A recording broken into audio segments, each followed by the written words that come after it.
I'm Professor Pi. Welcome to my daily mathematical adventures. Hey, don't forget me. I'm Cowboy Rufus. I'm your favorite student. Today I'm looking several thousand years back at a shepherd's enclosure. The shepherd is sleeping in the doorway. During the day, the sheep are let out. The sheep come back at night, stay in this enclosed stone-made pasture. The shepherd really does sleep right there in the door. So if the wolf comes in there, the wolf's got to come across the shepherd.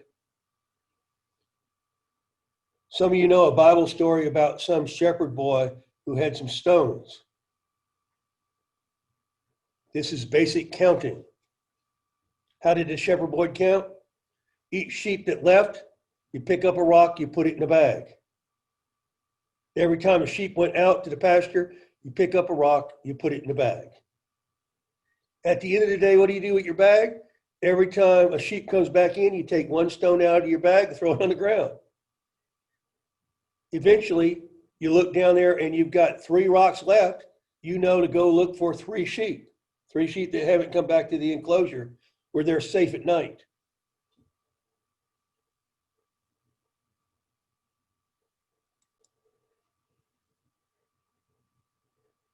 Now I've gone back just a couple years ago for some of you.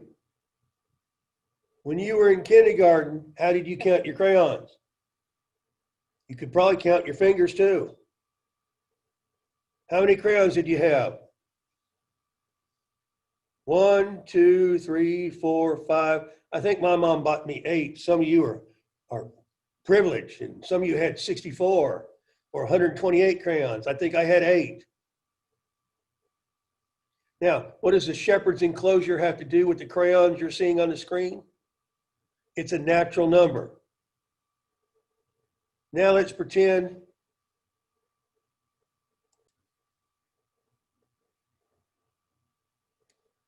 now I've taken away your crayons. How many crayons do you have? Put up 0 fingers. Everybody in the room, put up 0 fingers. Well, this is finger 1, 2, 3, 4, 5. I got no 0 fingers.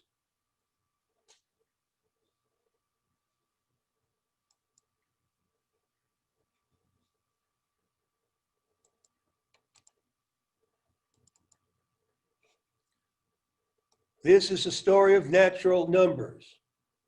You had no fingers.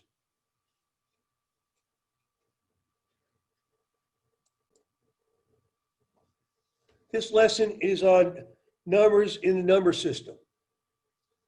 It's Algebra 2, APR.A.4, add, subtract, multiply, and divide rational numbers and expressions.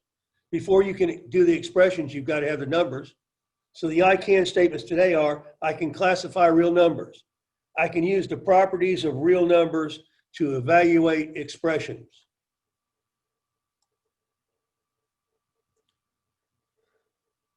We're still asking what my shepherd boy and my crayons had to do. It's that you were still able to count on your fingers, or you could count with a rock. When you were in kindergarten, the first number you learned about was called 1. Nobody told you that there was a 0 until someone stole your crayons, and then you realize 0 crayons must actually have a number. This is a real number system. Now, within the real number system, there are 2 distinct areas. We have rational numbers. Rational numbers can be expressed as a fraction. Irrational numbers, like the square root of 2 goes on forever. Square root of 5 goes on forever. The square root of -5 we haven't even gotten to yet. We will sometime. This is pi, 3.1417, but it goes on a lot longer than that. There's a poster in the back of the room somewhere where I've got the first 1,000 digits of pi. They could have printed 1,000 more pictures. They never would have gotten there because this is the concept of infinity. Now, in this first oval, you have the numbers you learned about natural numbers. The shepherd didn't need to worry about negative numbers. He didn't need to worry about 0. When you had crayons, or bears or whatever you counted in kindergarten, the first count was 1. Then later you learned there was a number for nothing. Those are called the whole numbers. Now, are all the natural numbers in the whole numbers? Yes. All the natural numbers are in the whole numbers. All we did was add 0. And some of you had math handled. And then some teacher, maybe about 5th grade, told you that there had to be a number for negative activity. I have a student in 7th period who's told me that he bet $25 that the Lakers are going to win the championship. This morning, from the news, I'm not even sure any of the Lakers want to play. They're willing to forfeit the game. So my student will not be plus $25. He will be minus $25.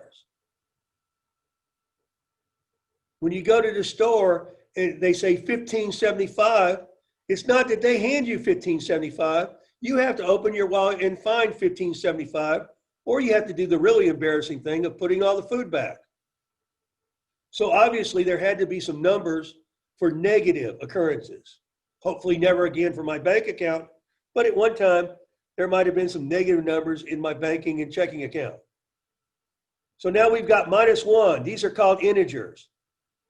It's called Z. Why is it called Z? Because we already use an I for irrational. We got real, that's everything in the picture here. We got irrational, we got rational. Rational is a capital R. So integers had to be some other letter, so they made it Z. What are the integers? The integers are whole numbers. All the natural numbers are in integers, zeros in integers, and these numbers are the same as these numbers, except for we have a minus sign out front. There's a big difference between 25 that's down here and minus 25 that's down here, and I don't think he should have bet on the Lakers if he knew that the Lakers were all willing to forfeit. Then we had, you were still okay. And many of your parents will tell me they were okay in mathematics until they got something called fractions.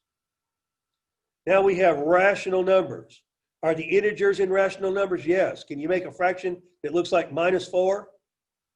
Yes, it's -4/1.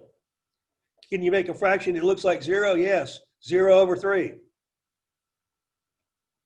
But -5/9 is over here. 2/3 is over here. -1/5, 1/2, 7/3 are over here. Rational numbers can be expressed as a fraction. Now, does it matter if the fraction repeats forever? Don't think so. 7/3, if you'll do 7/3, divide 7 into 3, put a bunch of zeros. Is that how you do it? Or do you go and divide 3 into 7? Which one's on the bottom? Okay, let's take 7.000, divide it by 3, and you will get 2 and then you get a whole lot of repeating decimals. But that's okay if they repeat, they're still rational over here. Now, how many number systems do you see? The real number system is blue, it covers everything. There's irrational or rational, you can't be in both. Within the rational, we have integers, the Z, we have the W, we have the N.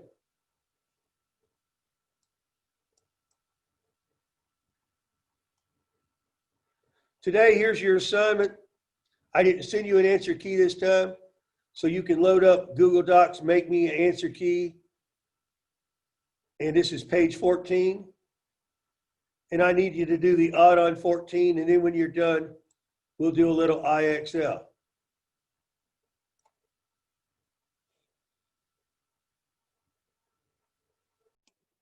Thanks for watching another Professor Pi video. Yeah, y'all come back tomorrow. Cowboy Rufus and Professor Pi will teach you something new.